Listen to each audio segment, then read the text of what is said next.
नमस्कार। आप सभी का स्वागत है मेरे YouTube चैनल रीमेक एडुपाथ में। आज मैं आपके सामने दक्षता परीक्षा और अन्य प्रतियोगी परीक्षा जैसे सीटेट, बीएड, डीएलएड और महत्वपूर्ण कॉम्पिटिटिव एग्ज़ाम्स के लिए उपयोगी प्रैक्टिस सेट लेके उपस्थित हूँ। यदि आप मेरे चैनल पे नए हैं तो कृपया आप मेरे चैनल को सब्सक्राइब कीजिए। यदि आपको पसंद आता है तो प्लीज़ इसको लाइक कीजिए, शेयर कीजिए। आइए वीडियो को शुरू करते हैं और महत्वपूर्ण प्रश्नों की सीरीज जो चल रही है उसकी अगली कड़ी को हम देखते हैं।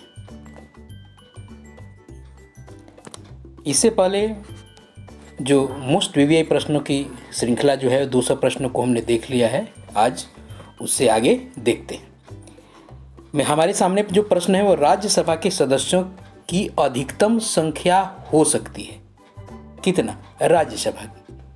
पिछले 200वां प्रश्न हमारा था लोकसभा का, तो वो यहाँ उत्तर क्या हो जाएगा आपका 201 का सी 250। कोई विधेयक धन विधेयक है, इसकी पुष्टि कौन करता है? कोई विधेयक धन विधेयक है, इसकी पुष्टि करता है लोकसभा अध्यक्ष।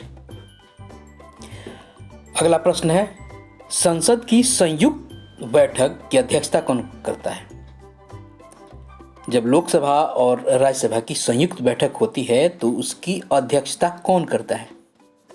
क्या उपराष्ट्रपति करता है? क्या लोकसभा अध्यक्ष करता है? क्या राष्ट्रपति करता है? तो इस कंडीशन में लोकसभा अध्यक्ष जो है वो संयुक्त बैठक की अध्यक्षता करता है। आगे बढ़ते हैं।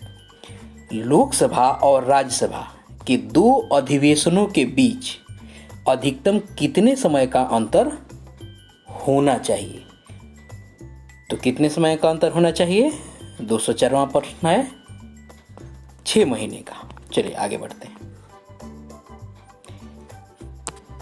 राष्ट्रपति राज्यसभा में कितने सदस्यों को नाम निर्देशित कर सकता है? वो कितने सदस्यों का नाम निर्देशित कर सकता है राज्यसभा में? तो कितने सदस्यों का नाम निर्देशित कर सकता है वो? 12 सदस्यों का।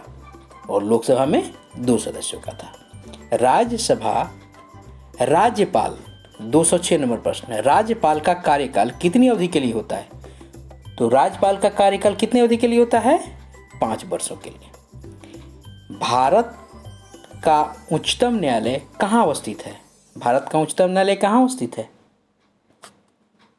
तो नई दिल्ली में स्थित है। निम्नलिखित में से किस राज्य में विधान परिषद मौजूद नहीं है? यहाँ है, यहाँ है, यहाँ है। मध्य प्रदेश में नहीं है। तो 208 का क्या हो जाएगा? डी। केंद्र सरकार का प्रथम विधि अधिकारी कौन होता है? महान्यायवादी होता है। कौन होता है वो? महान्यायवादी। चलिए आगे देखते हैं। 210 राष्ट्रपति किस अनुच्छेद के आधार पर राज्यों में राष्ट्रपति शासन लगा सकता है? तो क्या होगा वो? 356 के आधार पर। हमको सुनने को मिलता है 356 के 56 के आधार पे राष्ट्रपति शासन लगाए गए, वही 356 ये है। सिकारिया आयोग का संबंध किसी से है? तो सिकारिया आयोग का संबंध जो है वो केंद्र और राज्य से है। अगला प्रश्न है भारतीय संविधान द्वारा अवशिष्ट शक्तियां किसे प्राप्त है? भारतीय संविधान द्वारा अवशिष्ट शक्तियां किसे प्राप्त है? संघ को, राज्य को, संघ राज्य दोनों को, या सर्वोच्च न्यायालय को? तो 2012 का प्रश्न का उत्तर हो जाएगा संघ को। अच्छा, निम्नलिखित में से कौन संवैधानिक निकाय नहीं है? कौन नहीं है? तो योजना आयोग नहीं है संवैधानिक निकाय। चलिए, बलवंत राय मेहता समिति का संबंध किससे है? 214वां नंबर प्रश्न, बहुत महत्वपूर्ण प्रश्न है। पंचायती राज से केंद्र राज संबंध है, चारा घोटाला से या परिसीमन से? तो बलवंत राय मेहता का संबंध पंचायती राज से है। 73वां संविधान संशोधन का संबंध किससे है? 215 नंबर प्रश्न, पंचायती राज से, दल बदल से, लाभ का पद से या सूचना का अधिकार से? तो पंचायती राज से है। संविधान के किस अनुच्छेद के आधार पर देश में राष्ट्रीय आपदा लगाया जा सकता है? 356 में ये राष्ट्रपति शासन था। और ये पूछ रहा है कि देश में राष्ट्रीय आपातकाल, बहुत महत्वपूर्ण प्रश्न है, और यह है 352 के अनुसार, अनुच्छेद 352। अगला प्रश्न, संविधान संशोधन की प्रक्रिया का उल्लेख संविधान के किस अनुच्छेद में है? किस अनुच्छेद में है संविधान संशोधन का? तो वह है 368 में। आगे बढ़ते हैं। 218वां प्रश्न, किस संविधान संशोधन के माध्यम से मूल कर्तव्यों को संविधान में शामिल किया गया? हमने पिछले प्रश्न में यह देखा था। 44वां, भारतीय संविधान में समवर्ती सूची का विचार किस देश से के संविधान से आया था? किस संविधान से लिया गया था? किस देश के संविधान से लिया गया था? तो वो ऑस्ट्रेलिया से प्रेरित था। न्यायिक पुनर्विलोकन का सिद्धांत किस देश से लिया गया? किस देश से लिया गया? अमेरिका से लिया गया। राष्ट्रपति अपना त्याग पत्र किसे संबोधित कर भेजता है? उपराष्ट्रपति को।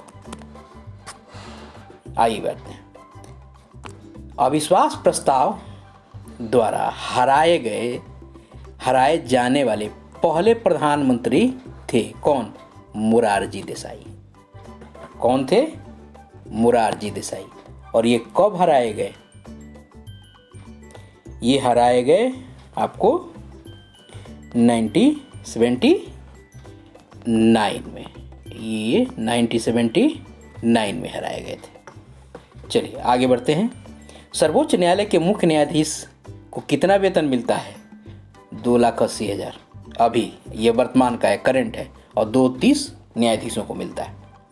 राज्यपाल के जो माननीय न्यायाधीश हैं उनको 230 मिलता है, और माननीय मुख्य न्यायाधीश को 280 मिलता है, या 2,80,000 मिलता है।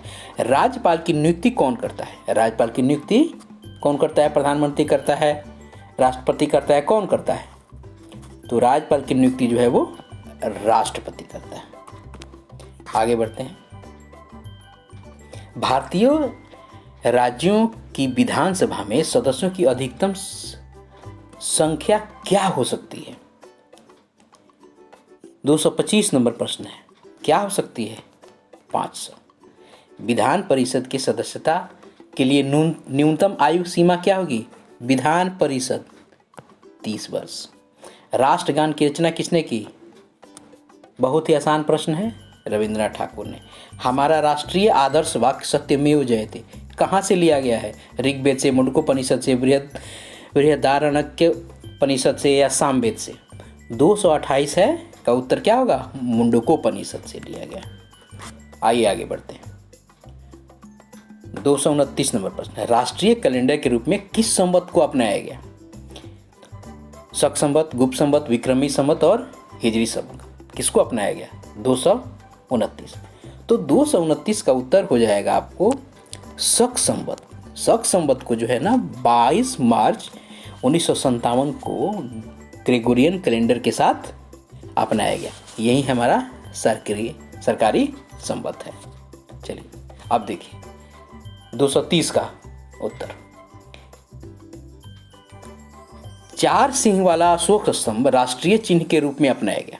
यहाँ एक प्रश्न हमको मिल गया। अगर पूछता है कि राष्ट्रीय चिन्ह के रूप में किसे अपनाया गया, तो अशोक स्तंभ को। 4 सिंह है उसमें। यह स्तंभ कहाँ स्थित है? तो यह स्तंभ स्थित है सारनाथ में। चलिए 231 नंबर। मिश्रित अर्थव्यवस्था का क्या अर्थ है? तो मिश्रित अर्थव्यवस्था का अर्थ है सार्वजनिक तथा निजी उद्योगों का सहअस्तित्व। चलिए आगे बढ़ते हैं। अर्थव्यवस्था के प्राथमिक क्षेत्रकों में शामिल है क्या? 232। कृषि, वन, उत्खनन, ये सभी। जब ये सभी आए तो अब ध्यान रखिएगा कि उत्तर ज़्यादा संभावित वही है। चलिए आगे बढ़ते हैं। 33।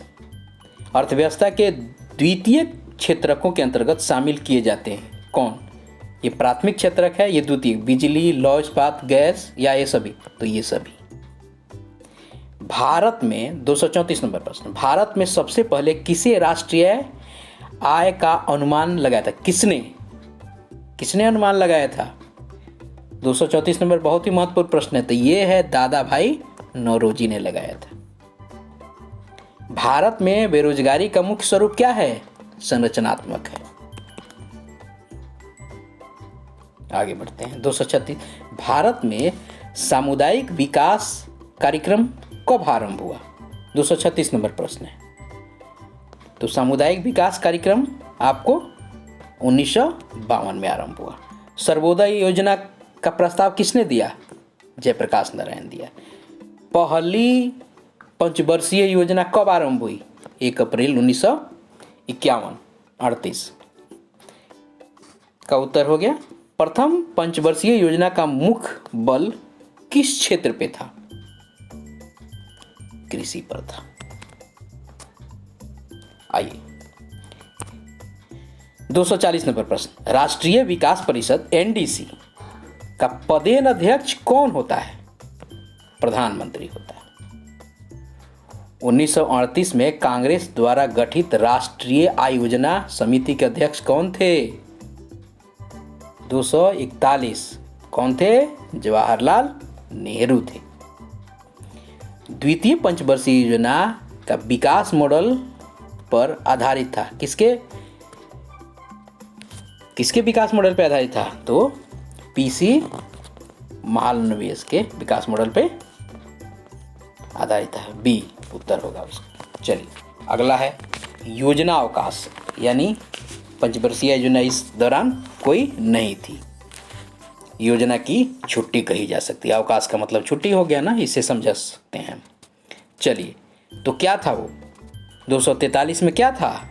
66 से लेके 69 में योजना अवकाश था। निम्नलिखित में से किस योजना के दौरान भारत में हरित क्रांति आरंभ हुआ? किस में? दूसरे, तीसरे, चौथे, सातवें किस में हुआ था? तो तृतीय योजना में। निम्नलिखित में से किस पंचवर्षीय योजना में चक्रीय योजना की अवधारणा को अपनाया गया? 245 में। तो 5वीं में। भारतीय रिजर्व बैंक की स्थापना कब हुई? 1 अप्रैल 1935 को हुई। चलिए 46, भारतीय रिजर्व बैंक का मुख्यालय कहाँ है? मुंबई है। बम्बई स्टॉक एक्सचेंज का सूचकांक क्या है? सेंसेक्स है, डाउ जोन्स है, निक्की है, सीमेक्स है। किसके क्या है? 248 का ए सेंसेक्स है। नरसिंहन समिति का संबंध किससे है? बैंकिंग सुधार से। भारत में आर्थिक सर्वेक्षण सरकारी तौर पर प्रकाशित कौन करता है? वित्त मंत्रालय करते हैं। इस तरह 50 महत्वपूर्ण प्रश्नों की संख्या आज इसकी कड़ी यही है। अगले और प्रश्नों की संख्या जो है अगले वीडियो में लेके आऊँगा। आप अपना ध्यान रखिए, परीक्षा की तैयारी एकाग्रता के साथ कीजिए। आपका हमारे साथ जुड़े रहने के लिए बहुत बहुत धन्यवाद। यदि आप नए हैं तो प्लीज़ सब्सक्राइब कीजिएगा, क्योंकि इस तरह की वीडियो आने वाले दिनों में मिलेंगे और बहुत जल्दी ही बच्चों के लिए और आपके लिए सरकारी विद्यालयों में चलने वाले पुस्तकों के प्रश्नोत्तरी और पाठ को संक्षेप रूप में पढ़ाकर आप तक उसकी विवरणी और वीडियो उपलब्ध रहेगा। मैं जल्दी लेके उसको आऊँगा आपके लिए। तब तक अपना ख्याल रखिए। बहुत बहुत धन्यवाद।